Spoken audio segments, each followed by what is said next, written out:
Welcome to part 3 of 3 of the Adaptive Mentorship Model for Dietetic Practice Training video series. This segment will focus on application of the model and allow you to practice some common scenarios. As a reminder, your role as a preceptor is to mentor using an adaptive response. When the student indicates where he or she is on the D level grid, then you try and match the needed levels of task and support. The tool is most beneficial if used on the first day and midpoint of the rotation. However, it can be used throughout the rotation if desired. On day 1, ask the student to place themselves on the D grid for a particular skill. Have a discussion with the student to determine why they are feeling the way they are. Then it is your role as the preceptor to adapt the preceptoring style accordingly. At midpoint, or at any other point in the rotation, ask the student to place themselves on the D grid for a particular skill, but in addition, ask them to determine the adaptive response on the A grid. Basically, the student is provided the opportunity to indicate if you, the preceptor, is adapting to their precepting needs. If the D and the A grid match, then continue on. Most likely, you're both on the same page. If the D and A grid do not match, the preceptor should adapt to meet the needs of the student as to where they are at on the D grid. So now that you have the concepts, let's do some practice. Scenario 1 is that of a very frustrated student.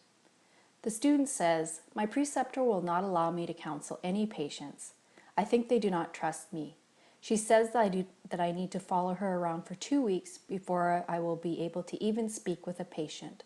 How am I going to meet my competencies if I am not able to do anything?" In this scenario, the student is likely at a D3, possibly D4, but you as the preceptor are mentoring at an A1. To resolve this situation, the student can bring out the grid and ask to have a discussion with the preceptor. The preceptor can ask the student what skills they feel they can perform well and what skills they would like to enhance. Instead of starting from the beginning with this student, the preceptor can continue to build on skills the student has already developed, and this might relieve some of the frustration experienced by the student. In scenario 2, the student says, "My preceptor was quizzing me about things in the chart, but I just kept freezing. Some of the stuff I really didn't know. Some of it I knew, but I was just panicking. I felt like I did not know anything and that I was never going to be competent." In this particular situation, the student is at a D2 and needs the preceptor to mentor them at an A2, providing both task and support. The student can bring out the D grid and explain why they are feeling like a D2.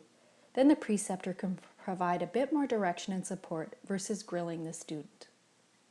The preceptor can also ask the student the following: "I noticed you are having some difficulty answering some of my questions. How can I assist you?" This might open up the conversation and create a positive learning environment for the student. Our final scenario is that of Kelly.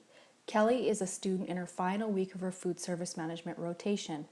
She's been performing extremely well.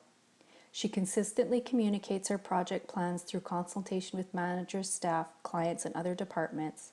She accurately synthesizes the information and develops appropriate plans.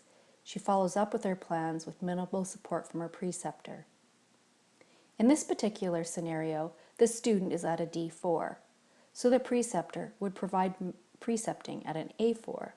The preceptor would allow the student to go off on their own, but offer occasional support and mentoring. If the student is ready for it, the preceptor may want to offer additional projects or experiences to enhance this particular student's learning environment. So in conclusion, research has shown that the adaptive mentorship model can help both preceptors and students start conversations as well as facilitate challenging conversations. The model is easy to learn and apply. Almost 90% of the time, the model can enhance the supervisory process. The model is a way for students to express their learning needs, leading to a very positive training experience. Thank you for participating in these training sessions.